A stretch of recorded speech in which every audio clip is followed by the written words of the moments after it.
আওয়ামী লীগ আসবে কিনা যায় না, কিন্তু শেখ হাসিনা আসুক এটা অবশ্যই চাই। হ্যাঁ অবশ্যই, যখন শেখ হাসিনা ছিল অবশ্যই ভালো ছিলাম। যখন শেখ হাসিনা ছিল তখন চুরিটা ছিল না। অন্তর্বর্তী সরকারের উপর আপনি সে আস্থা রাখেন যে না, এখন যিনি আছেন ওটা আমাদের জন্য একদমই না, আস্থাভাজন না? একদমই না। হ্যাঁ, যেটাকে বলছে স্বাধীনতা, এটা স্বাধীনতা না, বরঞ্চ জনগণকে আরো বিপদের মুখে ঠেলে দিছে। দৈনন্দিন জীবনে দ্রব্যমূল্যের ব্যবস্থা মিলে আপনি কি মতামত আপনার আছে? আমার মতামত, এখন যেরকম পরিস্থিতি হয়েছে এটা ভীষণ ভয়ানক আমাদের জন্য, আমাদের সাধারণ মানুষের জন্য খুবই খারাপ অবস্থা। এটা আমাদের জন্য আসলে কাম্য না। আগে যেমন ছিল ওটা আমাদের জন্য ভালো ছিল, দ্রব্যমূল্য কিনে যতটুকু আমরা স্বস্তিবোধ করেছি এখন কোনোভাবে সম্ভব না। এখন কি ভালো নেই? হ্যাঁ অবশ্যই, যখন শেখ হাসিনা ছিল অবশ্যই ভালো ছিলাম। এখন তো সেই মতামতে আমরা অনেক খারাপ অবস্থায় আছি, কারণ এখন বাজার দ্রব্য গেলে পারে তো কেনার তো সামর্থ্য থাকলেও সামর্থ্য নাই। দ্রব্যমূল্য ঊর্ধ্বগতি হয়ে হ্যাঁ ঊর্ধ্বগতি হয়ে গেছে। আওয়ামী লীগ আসবে কিনা যায় না, কিন্তু শেখ হাসিনা আসুক এটা অবশ্যই চাই। হ্যাঁ, কারণ উনি মানুষের দুঃখটা বোঝে আর কি। উনার দুঃখটা সাধারণ নাগরিকের সাথে একদম মিল আছে। কিন্তু এখনকার বর্তমান যে পরিস্থিতি, বেঁচে থাকার মতো অবস্থা নাই।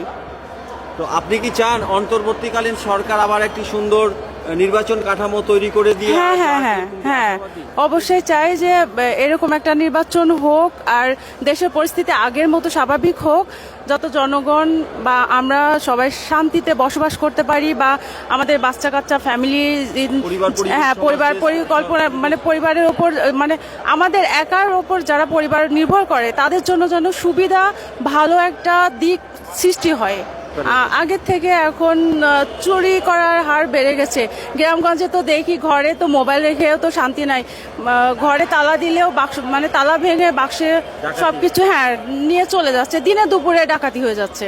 এটা তো আমাদের জন্য আসলে খুব খারাপ। আপনি বর্তমান সরকারের আমলে নিরাপত্তা বোধ করছেন না? হ্যাঁ, নিরাপত্তা বোধ একদমই করছি না। আগে যখন শেখ হাসিনা ছিল তখন চুরিটা ছিল না, খুব কম ছিল, চুরিটা ছিল না।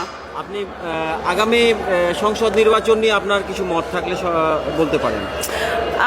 আমার মতামত হচ্ছে নির্বাচন হোক, কিন্তু জনগণ যাকে চাবে সেই যেন থাকে, আর জোরপূর্বক কোনো কিছু না হয় ভালো, আমাদের জন্য ভালো। এবং অন্তর্বর্তী সরকারের উপর আপনি সে আস্থা রাখেন যে না, এখন যিনি আছেন ওটা আমাদের জন্য একদমই না, আস্থাভাজন না, একদমই না। এটা হচ্ছে খুবই দুঃখজনক, আর আমাদের জন্য তো আরো।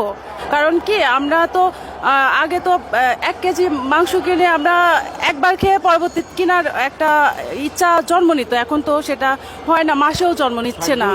হ্যাঁ, এটা হচ্ছে না, কারণ এটার পসিবল না। কারণ আমার প্রতি যদি 6 জন সদস্য নির্ভর করে, আমি কতটুকু ইনকাম করে 6 জন সদস্যকে চালাতে পারবো? কারণ এটা খুব কষ্ট হয়ে যায়। আপনি অসহনীয় হয়ে যাচ্ছে। হ্যাঁ, এটা তো অনেক কষ্ট আমাদের জন্য, কারণ আমরা পারবো না তো। যার ফ্যামিলিতে 6 জন সদস্য থাকবে বা বাবা মা অসুস্থ থাকবে, চিকিৎসা কিভাবে হচ্ছে, কয় নিরাপত্তা? পুলিশ নাই, কিছু নাই। পুলিশ থাকলেও তো আমাদের তারা পিছিয়ে গেছে তো। যখন এইটা যখন যুদ্ধ না কি বললো, স্বাধীনতা, হ্যাঁ যেটাকে বলছে স্বাধীনতা, এটা স্বাধীনতা না, বরঞ্চ জনগণকে আরো বিপদের মুখে ঠেলে দিছে, আর আমাদের বাংলাদেশের যে সুনামটা ছিল সেটাও নষ্ট করছে। আপনাকে অশেষ ধন্যবাদ এত সুন্দর করে আমাদের রেয়ার নিউজ বাংলাকে ব্রিফিং দেওয়া।